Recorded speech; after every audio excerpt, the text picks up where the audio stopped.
Hi, my name is Chris Coker. I'm finishing up my doctorate in global sport leadership from East Tennessee State University. And with Dr. Chris Croft, assistant professor of sports management at Southern Miss, we'd like to thank the College Sports Research Institute for allowing us to share our research on some of the concerns and challenges facing college football in the next 20 or 25 years.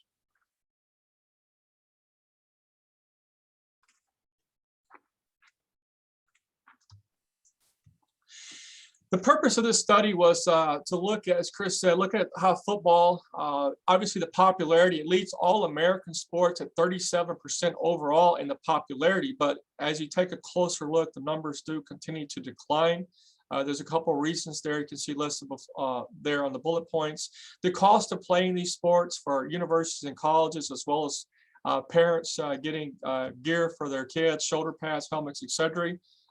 That's one reason it's declining. A second thing and a major concern is CTE. Obviously, there's an increased concern with some former NFL players and their health situations. Also, you've seen some current players ending their career at a relatively young age.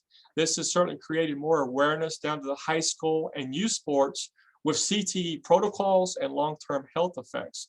The other issue is insurance costs continue to rise with respect to the sport on covering brain injuries, insurance companies not covering certain things, and also on the insurance regarding helmets. There's currently only 2 helmet manufacturers. So in this study, we looked at the current format of 11-man football that we know today at non-FBS.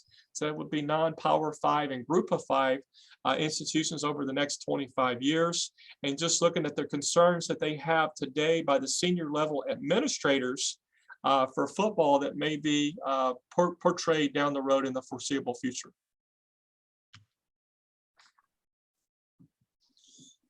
So as we all know, football is an important part of not only the athletic department, but as a university as a whole. And that's the case at all levels, Division I, Division II, NAIA. For larger schools who play on national TV, the exposure is you get the national TV exposure. But football is also important at the smaller school level. It's used as an admissions tool that drives enrollment. And even though you don't play on the national scene necessarily, football is still important to you because you're trying to generate enrollment of those students. And so, but the problem is the problems that arise for small schools is that this create more and more of the financial challenges. And when you don't have the revenue streams associated with a large TV contract and things of that nature, your costs are still going up, but you don't have the revenues that are coming in. So we're looking at college football from those perspectives and from those angles of the small college at the Division II NAIA, even the Division I FCS level. Obviously, as Chris stated, football is very important at many universities, especially in the Southeastern Conference, the SEC in the South, as well as other schools around the nation. Think back to Saturday afternoons and Saturday nights, the great exposure of national television by college football. You also have the tailgating, the packed stadiums. It easily makes it one of the most recognizable things academically, athletically, or socially that's going on around college campuses near us all. It also, football affects the university internally with the administration, faculty, staff, students, also externally with the fans, the boosters, plus the community and the businesses in the area with physical support, financial support, and we know again on those Saturdays, all the economic impact of hotels, restaurants, bars, and other shopping areas where people are flooding to the college towns. Regardless, obviously, the many expenses on the program size from the NCAA down, each school is going to have a lot of expenses regarding the scholarships, coaching salaries, different things that come into play. Also, you have some of the dangers with the serious injuries, possible CTEs, and possible even some isolated situations, paralysis that do occur. So all of those concerns have been elevated over the recent years with the number of channels carrying games and also the social media imprint as well.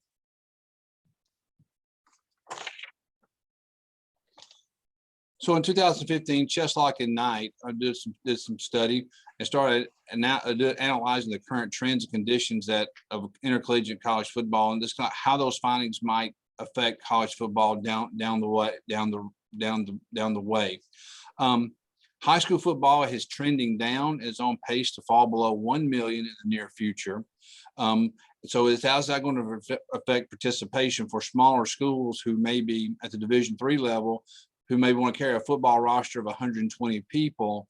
If participation is down now, what's it going to look like in the coming years? Our small colleges going to be able to find the enrollment to field football teams at 120 people and things of that nature? And so football becomes the non-scholarship for the non-scholarship programs. The big football becomes a revenue generator. For Division III schools, we don't have the ticket sales, we don't have merchandising and parking that you would find at a large institution. So as costs go up and participation goes down, which could possibly lead to fewer football members for these small schools in the coming years, and with no other additional revenue streams coming in, how is that going to affect football 20 or 25 years from now for the small college world of Division II, Division III, and NAIA? So these are all concerns that, as we look forward into the future and try to see what that might look like, these are the concerns that we find. A couple other issues on the concerns. Obviously, NISA noted the CT issues on the college level as they continue to mount. There's been over $70 million in payouts in court cases. This has obviously become a huge concern at the NCAA national office and is being passed down to university senior level administrators on liability as well as payouts. We mentioned a couple times the insurance companies are decreasing their overall and changing coverage areas because of brain-related injuries. So another concern that continues to mount. And also small colleges and universities have less revenue, but a lot of the same expenses. So obviously they're not getting the money, as Chris mentioned, from the television contracts and the large crowds with the revenue with fans in the stands, but it also is a lot of expenses that they still have to make sure they take care of as far as fixed costs. So this is a constant tug of war on how to appropriate money to serve the student body best. That's happening at the senior college administrative level across campuses around the nation. So looking at these challenges that we're facing today and what those challenges will probably continue to be in the coming years, rising costs, whether it's equipment, liability insurance, coaching staffs, facility renovations, all these things are becoming more and more expensive and more of a financial challenge, if not a financial burden. The health risk concerns with CTE and things of that nature, just exactly what does that look like 20, 25 years down the road? Is it safe to play football with conditions that may appear later in life as a result of football participation? Available and affordable insurance. The insurance may be available out there, but can you afford it now? As insurance companies now are facing the challenge of, we're going to have to pay for conditions and injuries that occurred 10 or 15 years ago. We're going to have to start charging people up front now and making those costs getting those costs in place now if we're going to have to pay out later. So affordable insurance is becoming an obstacle more and more. And the downstream effects of high school participation, like we mentioned earlier, are the number of people going to be interested in playing football 20 or 25 years from now, or will their interest turn to other sports like lacrosse and baseball and soccer? Will the high school athletes turn their attention and use their athletic ability in other sports? These are all challenges that are facing football today, not only today, but as we move forward in the coming years. Regarding the methods, this study again targeted non-FBS schools and the four-year universities. We look at the 11 states that currently comprise the SEC schools geographically. The researchers collected email addresses from each school's website. We looked at the top level administrative positions, their titles, and their names with their email addresses, plus also the director of athletics. But the majority of these administrators were all on the university side, except for the one notation of the director of athletics who oversees the athletic department. The focus was on FCS, Division II, Division III, as well as NAIA in these positions. There was a total of 794 on the composite list of administrators as well as athletic directors that the survey was administered to. So we submitted this survey. We had three demographic questions and 6 perception questions about the college, about the future of college football. And these questions were related to how these senior administrators saw what's coming in the future, or what could possibly be coming in the future.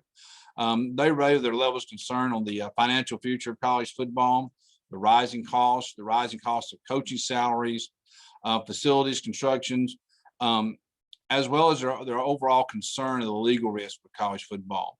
And again, this is their concern of things that may be coming.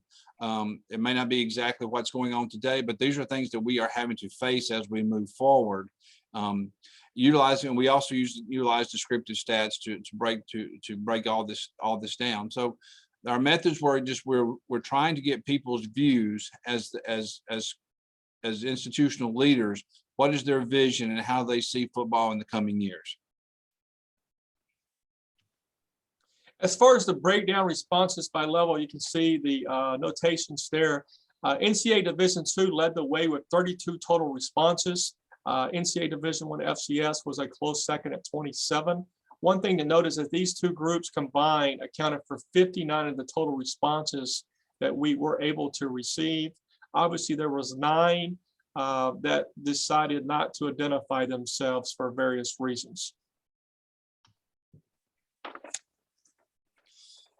We broke this down by their titles, and as you can see, we had 16 presidents, chief financial officers, only nine legal counsels, 20 athletic directors. But the vice presidents here, I think, as an interesting group here, even though they may not be the athletic directors, and at first thought maybe don't see the academic people as involved in athletics, but football does affect their world a little bit. So if I'm the vice president of enrollment, and football is no longer played in my institution, how am I going to replace those 100 to 150 people associated with football if they decide not to come to my institution? Academic affairs. If you suddenly lost 120 people at your institution that has an enrollment of 3,000, how's that going to affect your academic programs? Or you're going to lose enrollment within those academic programs. That would be a concern, how athletics would affect the academic. A vice president of academic affairs might be concerned with football. If we lost football, what's going to happen to our academic programs and who's enrolled in those programs? External relations. Here where I live in the South, football is an event, and it's an opportunity to reach out to people at a football game. You bring people on campus, and you get to interact with the university, different boosters and corporate sponsors and people like that. If you lost football and you lost those opportunities to connect with people, what does that look? How are you going to replace those missed opportunities? And of course, financial affairs. Football costs a lot of money. How does it affect scholarships? If we're a non-scholarship program, how's that going to affect us if we lost 120 people at $30,000 a year or $40,000 a year to go to school at a private school? How does that affect our revenue? I think from the vice president's standpoint, you can see how football has a wide rippling effect across the university, and how it affects how everybody in most every department probably has some kind of stake or concern about football as it relates to their particular area of responsibility. As far as the results overview, 3 things kind of stood out. First, obviously, there's considerable concern among FBS overall in different areas, and we're going to take a deeper look at that as far as the breakdown. But there is a serious concern that was noted by all of them. The second thing, as Chris just mentioned, the various leadership positions that we reached out to, there was consistent concerns among the various leadership positions, regardless of their title and obviously what member school they were at, of some pressing concerns that they had. We're going to dive into that a little bit more too. Also, there was consistent concern among the various university and college levels. All these levels, non-FBS, are facing similar issues with the increasing expenses associated with operating a football program at their college and university landscape. Again, they're not receiving some of the financial revenue from television broadcasting and season ticket sales as their bigger Division I counterparts, but obviously the increasing costs continue to rise as we see everyday life also to the sport world. So the people who responded to our survey, 58% was concerned about the financial future of college football. And then we looked at presidents, vice presidents, athletic directors, chief financial officers. And you can see everybody, just about every level, even the athletic directors, has some concern about what college football is going to cost in the future, whether that's a cost in cost of doing business, whether it is the football, the salaries, everything we talked about before, and renovations and facilities and stuff. There's a lot of concern out there as how we're going to be able to afford this. What's this going to cost? How are we going to plan and manage and put this in place? And again, you see some strongly agree, strong agree, but most people have a concern. And if you look carefully, as you can see, very little strongly disagree, and some do disagree. But by and large, in that agree category, you find where people are concerned. They're not panicking and put them in the category of strongly concerned, but at the same time, they're not in that strongly disagree category where they think it's going to be okay. We don't have too much to worry about. Everybody here in all facets of the leadership positions seem to have some concern about what lies ahead for us in college football at the small college level.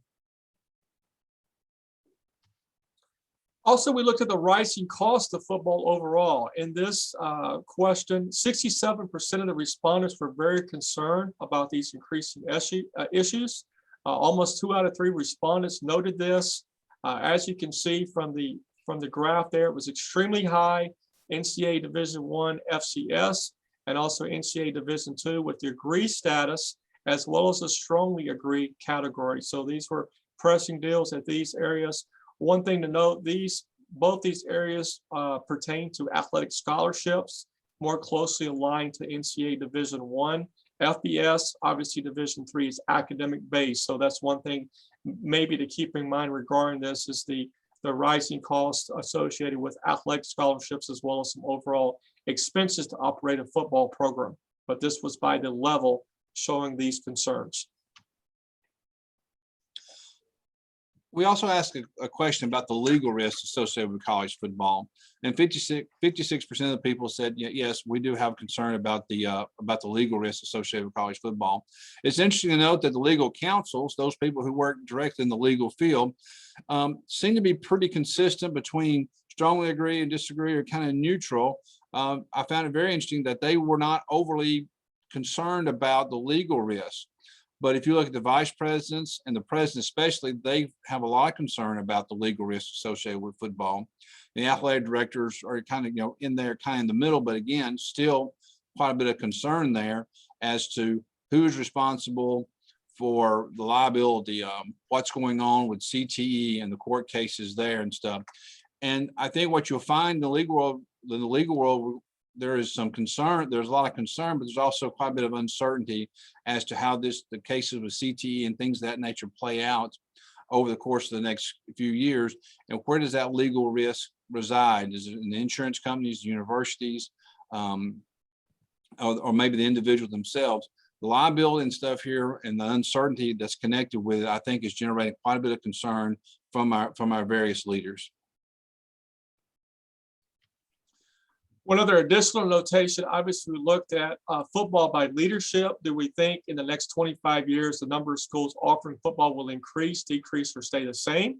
This was 53% of the respondents believed that it would decrease over this time period.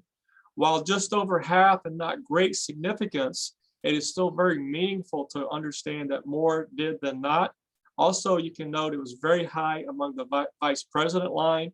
As Chris mentioned earlier, numerous titles as far as vice president positions on college and university campuses, but noticeably also the financial status is one of those as well. So this is a concern. Obviously, lots of discussions beginning to take place or could take place in the near future, but obviously more than not, think there will be a decrease overall in the status of football down the road. To continue looking at the results, and we've talked about how much concern is out there, but it's interesting to note that very few people have actually considered dropping football. And you can see the graphic there between the schools of different levels that that at the different levels and stuff, but only a slight number have actually considered dropping football. So yes, we have a large degree of concern. I think large degree of concern. There are some issues out there that need to be addressed proactively and these be managed in a careful way. But it's interesting to note that only 7 schools have considered dropping football. So we're very concerned about it. We have some things to worry about, but we're not ready to give it up at this point in time. And it kind of gets us where the reasons for the survey and this research is, what can we be doing today that may be that can help us out in the near future in terms of being able to keep football and our managerial styles and things of that nature. So a lot of concern, but not to the point to where we're ready to drop football just yet and stuff. As far as a couple of notes on discussion, just a reminder, senior level administrators are responsible for the welfare of the university, having to make decisions because of financial revenue as well as expenses. They're having to look at things in an objective state. Obviously, this has been even magnified with the recent pandemic and increasing financial challenges all universities and colleges are facing now and in the very near future. The second notation there, obviously, presidents, vice presidents, and chief financial officers, the CFOs, they have to make the budgets work. Obviously, if they're public university, they're receiving some money from their states, but obviously all rely on a lot of fundraising and everything. So they're having to look at how to decrease or curtail expenses to make the bottom line work on their campus in each fiscal year. The other notation obviously is legal counsel. They're heavily involved with different things, contracts, but liabilities and lawsuits that they are continuing having to adjust with. And also another issue we haven't touched on a whole lot is updating facilities, as well as building new facilities, as well as renovations. So these are all different concerns that come in, cost money, finances, as well as liability on different issues that colleges and universities are going to have to continue to face if they sustain their football program, or if they do unfortunately decide to go in another direction down the road. In terms of application here, as we all know, football is an important and a beloved part of many college campuses. And the research does identify significant financial concerns and uncertainties at a very high level about college football. But I think it's important to realize about football, and really any part of the university that's connected with over 100 people, like football is. Football is a significant part of not only athletics, but the institution as a whole. So football reaches into the enrollment world, the marketing world, housing, dining, campus life, alumni relations. Football is an important piece to all those different areas of campus. Universities have housing contracts and dining contracts that are responsible for maintaining and fulfilling, and football is a big part of that. So this application here is to make us aware of the concerns and to help us handle the upcoming challenges that may be lying ahead of us, because it's not just isolated to one piece of the university within athletics. Football has that rippling effect that reaches out into all parts of the university, on the university campus and university community, both internally and externally. So it's important to understand the role of football as it relates to how it functions and its role on campus. We want to make sure that we state that both of us, Chris and I, as researchers, we're not hoping or predicting the end of college football at all, but merely pointing out some glaring concerns that smaller colleges and universities are facing today and could continue to be magnified. We have, in this questionnaire that was sent out to the senior level administrators, just gathering information on their current thoughts. Obviously, each member school is different depending on their geographic footprint in the country, obviously their resources back to student enrollment and some other issues with donations. This study was done to assist the four-year college senior level administrators on making some objective decisions in the near future, if and when that is needed. So the references, when you start looking at college football and peer review articles and things of that nature, things at that level, you'll find there's quite a bit of research out there for the large institutions, the Power Five, the SEC, the ACC, the Big Ten, those type institutions that have large athletic budgets over $100 million. There's a lot more information out there on those type of institutions. What's a little harder to find and may not be as in depth is information on smaller institutions at the Division II level, for instance. And so you can see our references here and what we use to help add to this, to add to the body of knowledge associated with small college football. Chris and I both would just like to give a special thank you to the Collegiate Sport Research Institute. We really appreciate the opportunity to present here virtually. I personally had the chance to attend the CSRI in Columbia, South Carolina 2 years ago in 2019. Top-notch conference, first-class people, and obviously the premier conference in intercollegiate athletics. Was excited to attend last year in 2020 before the national shutdown. It went virtually, but we just want to say special thanks to all the CSRI folks, and look forward to hopefully being able to attend and present next year in 2022. Here's Chris and I's contact info. If there's any reason or you would like to reach out to us in any way, feel free to contact us there. Well, I appreciate your time and your thoughts.